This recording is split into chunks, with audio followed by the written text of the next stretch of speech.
नमस्कार, जय जोहार। साथियों, जागो पंच में आप सभी का हार्दिक स्वागत, अभिनंदन। साथियों, आप सभी को ये मालूम होगा कि जागो पंच अंधविश्वास और पाखंड को खत्म करने के लिए एक मुहिम चला रहा है, जिसके तहत हम लेके आते हैं आपके पास पौराणिक कथाओं से वह आश्चर्यजनक, या यूं कहें हम कि वो ऐसी कहानियाँ जो अविश्वसनीय हैं, अकल्प जिसे कल्पना का बोलेंगे। कल्पना जब हमारी डिस्टर्ब हो जाए तो उसके बाद हम ऐसा सोचना शुरू कर देंगे, यानी कल्पना भी करेंगे तो हम ऐसी कि जो अविश्वसनीय हो, जिस पर विश्वास न किया जा सके। तो ऐसी ही एक कहानी विश्वामित्र के जन्म की कथा और उनके पुत्रों के नाम नामक शीर्षक से अनुशासन पर्व संक्षिप्त महाभारत, जो 1943 की पुस्तक है, यानी आप इसे यूं कह सकते हैं कि यह पुस्तक बहुत ही पुरानी है, जिसे जो कल्याण के नाम से आती थी, गीता प्रेस गोरखपुर की ये पुस्तक है। देखिए, ये पुस्तक भी कुछ गल चुकी है लेकिन उपलब्ध हो गई है। तो मैंने सोचा कि आपको ये कहानियाँ गायब ना हो जाएं, कहीं प्रक्षिप्त ना बता दी जाएं, या ये बता दिया जाए कि इसे मुस्लिम आक्रांतियों ने या बाहरी आक्रमणकारियों ने जोड़ दिया, कल को ये ना कह दिया जाए। तो आप सभी को ये सुनना और जानना जरूरी है, और ये है विश्वामित्र की बात, तो बहुत जरूरी है आप तक पहुंचाना। इसमें युधिष्ठिर हैं और भीष्म हैं, दोनों आपस में चर्चा कर रहे हैं। युधिष्ठिर भीष्म पितामह से सवाल कर रहे हैं और जो भीष्म पितामह है वो उसके उत्तरों का जवाब दे रहे हैं, कैसे क्या क्या हुआ था। तो युधिष्ठिर ने पूछा, पितामह, यदि 3 वर्ण के मनुष्यों के लिए ब्राह्मणत्व प्राप्त करना कठिन है, तो महात्मा विश्वामित्र क्षत्रिय होकर भी ब्राह्मण कैसे हो गए? इस बात को यथार्थ रूप से सुनना चाहता हूँ, आप बताने की कृपा करें। अब जब युधिष्ठिर ने पूछ लिया तो विश्वामित्र कैसे पैदा हुए? क्या अपने माँ बाप के संसर्ग से पैदा हुए, या किसी के आशीर्वाद से पैदा हुए, या किसी चमत्कार से पैदा हुए? अंतिम तक बने रहिए, आपको पता लगेगा इसमें कि विश्वामित्र के जन्म की प्रक्रिया क्या थी, क्या वास्तव में मानव ऐसे जन्म सकता है। अंतिम तक बने रहेंगे तो ये सारी जानकारियां मिलेंगी। तो भीष्म जी ने कहा, युधिष्ठिर, पूर्व काल में विश्वामित्र जी क्षत्रिय होकर भी जिस प्रकार ब्राह्मण तथा ब्रह्म ऋषि हुए, उस प्रसंग को तुम यथार्थ रूप से सुनो। भरतवंश में एक अजमेर नामक राजा हुए थे, उनके पुत्र महाराज अंग थे, जिन्होंने गंगा जी को अपनी पुत्री बनाया था।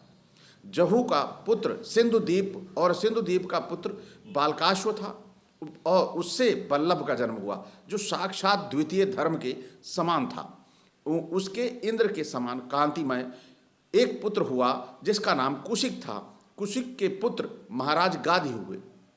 उनके कोई पुत्र नहीं था, इसलिए वे संतान की इच्छा से रहकर यज्ञानुष्ठान करने लगे। वहाँ यज्ञ से उन्हें एक कन्या प्राप्त हुई, जो इस पृथ्वी पर अनुपम सुंदरी थी। उस समय च्यवन के पुत्र विख्यात तपस्वी ऋचिक मुनि ने राजा से उस कन्या के लिए याचना की। आप सभी को पता होगा, च्यवन ऋषि का नाम आपने सुना होगा, जिससे आज हम च्यवनप्राश के नाम से भी जानते हैं। यानी च्यवन मुनि इतने फेमस थे कि लोगों ने उनके नाम से च्यवनप्राश शक्तिवर्धक अवलेह भी बनाकर आपको दे दिया खाने के लिए। फिर तब राजा गाधी ने कहा, भृगुनंदन, आप मुझे शुल्क रूप में 1000 ऐसे घोड़े ला दीजिए जो चंद्रमा के समान कांतिमान और वायु के समान वेगवान हों, और जिनके एक कान श्याम रंग के हों। यानी कि जो एक कान है घोड़े का वो श्याम रंग का हो और वो चंद्रमा के समान कांतिमान हो। 1000 घोड़े ला के दीजिए। राजा ने सोचा कि इस ऋषि के यहाँ मेरी बेटी रजवाड़े में रह रही है, और इस ऋषि को अब मैं नहीं देता हूँ तो बड़ा अनर्थ हो जाएगा, ये मुझे श्राप दे देगा। इन सारी चीज़ों को सोचकर भयभीत होकर उन्होंने कहा कि 1000 घोड़े ला दे, तुझे मैं बेटी दे दूंगा। लेकिन उनके मन में ये नहीं था कि ये 1000 घोड़े ले आएगा। उसे क्या करना था? खाली भिक्षा ही तो मांगनी थी, उसे दान में ही तो लेना था।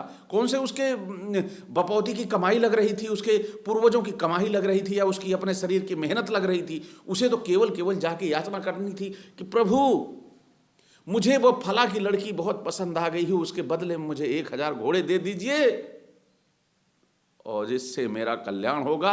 मैं तपस्वी हूँ, मुनि हूँ, विश्व का कल्याण करने के लिए मैंने ब्राह्मणत्व हासिल किया है और मुझे उसकी बहुत ज़रूरत है, क्योंकि उसके बिना मेरी तपस्या अधूरी रह जाएगी, उसके बिना मेरा जीवन अधूरा रह जाएगा, सारे स्वर्ग के संसाधन मेरे अधूरे रह जाएंगे, क्योंकि उसी लड़की के बिना सारी तपस्याएं मेरे जीवन की व्यर्थ रह जाएंगी।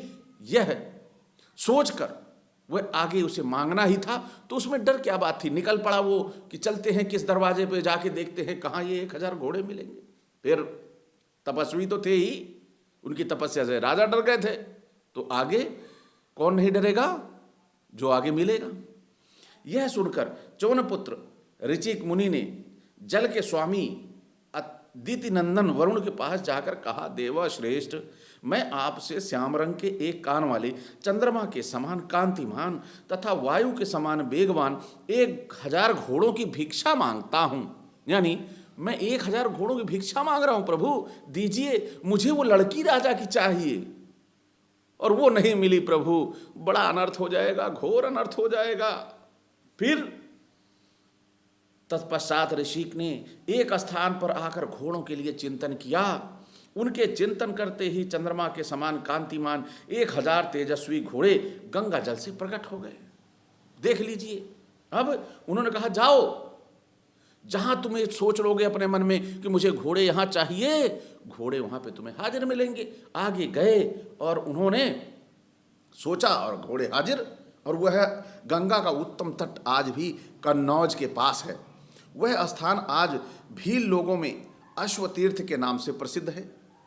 तदंतर ऋचिक ने प्रसन्न होकर वे घोड़े राजा गाधी को कन्या के शुल्क में अर्पण कर दिए। अब आप देखिए, ये महाभारत है जो मैं पढ़ रहा हूं, अनुशासन पर्व है। और अनुशासन पर्व यानी द्वापर, जहां पर भगवान स्वयं कृष्ण स्वयं आए थे। और भगवान जब श्री कृष्ण आए थे तब यत्र नार्यस्तु पूजन्ते रमन्ते तत्र देवता, वहां नारियां बेची और खरीदी जाती थी।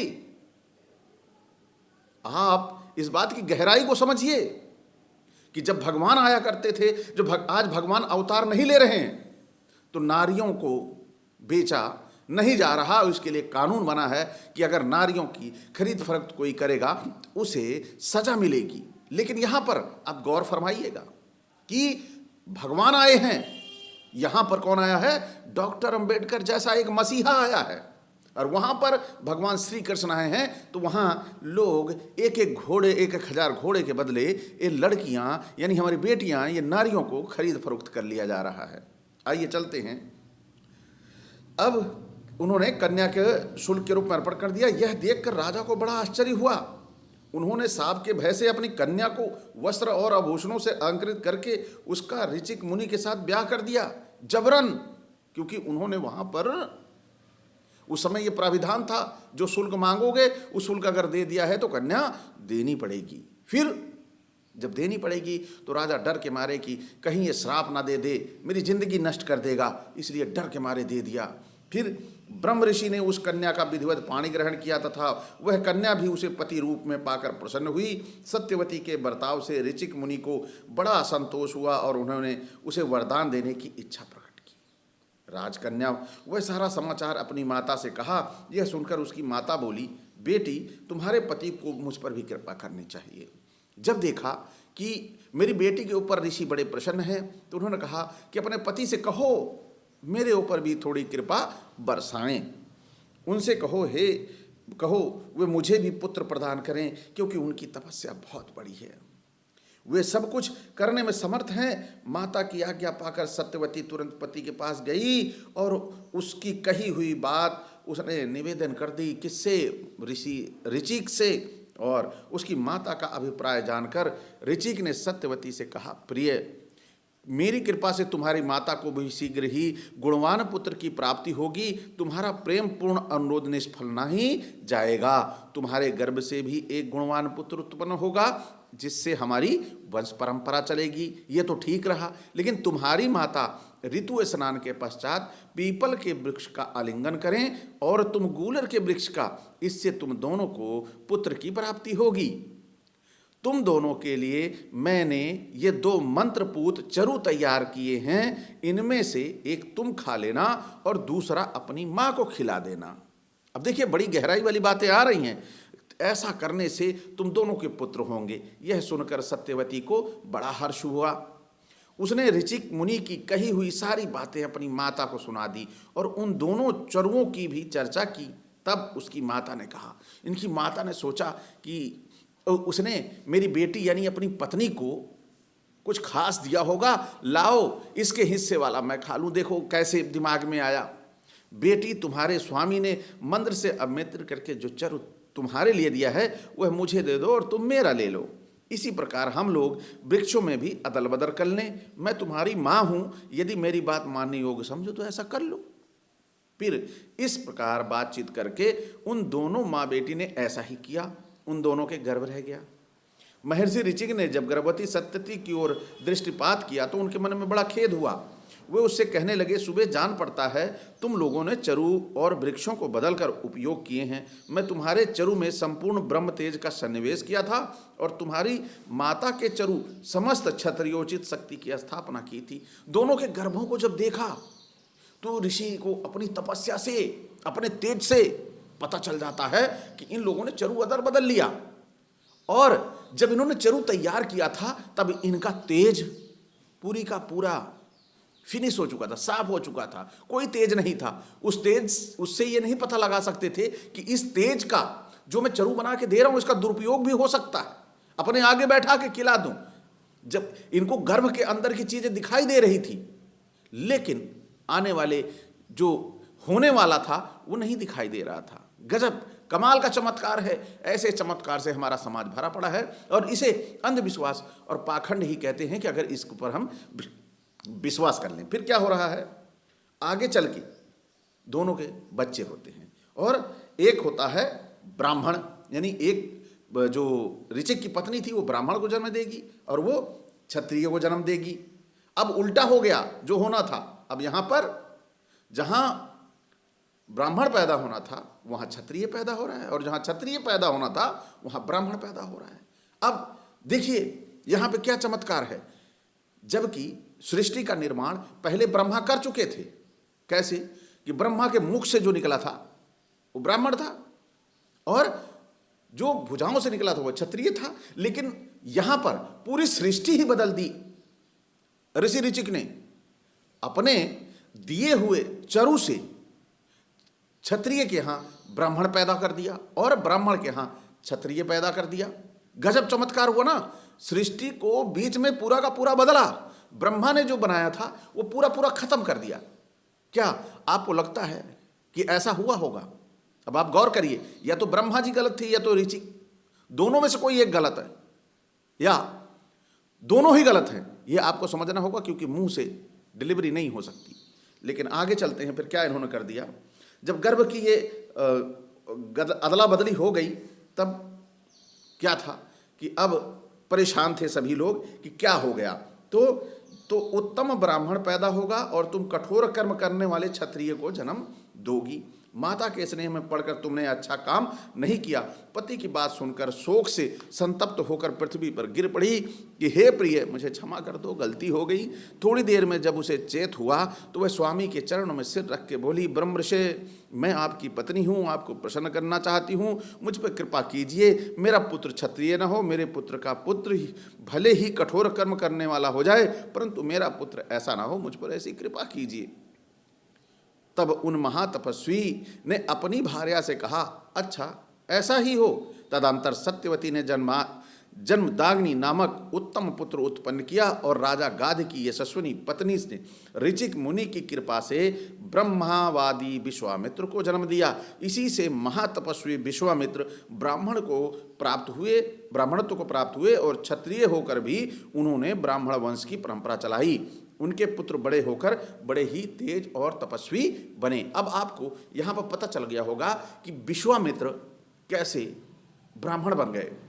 तो इसके पीछे का रहस्य क्या है वह आप समझ सकते हैं। यहाँ माता जो उनकी थी भले ही क्षत्रिय थी, यानी क्षत्रिय तो उनकी भी माता थी जो जमदाग्नि की थी, उनकी भी माता क्षत्रिय थी, लेकिन दोनों का चरु एक था। चरु यानी वीर्य दोनों का एक था और इसी कारण से ब्राह्मण का वीर्य होने के कारण यहाँ पर अदला बदली तो हुई, लेकिन गुणों की अदला बदली तो हुई, लेकिन पैदा होता है दोनों एक ही रक्त से। यह स्पष्ट होता है। यहाँ पर कहानियों को थोड़ा भटकाया गया है, यानी जो चीज़ छिपाने लायक थी उसको छिपा लिया गया है और उसे दिखा गया है कि वह चरु था, जबकि चरु से कोई संतानोत्पत्ति नहीं हो सकती है। यह बड़ा ही असंभव सा काम है। यानी जैसे सूर्य का पश्चिम में उदय होना, उसी तरह चरु, खीर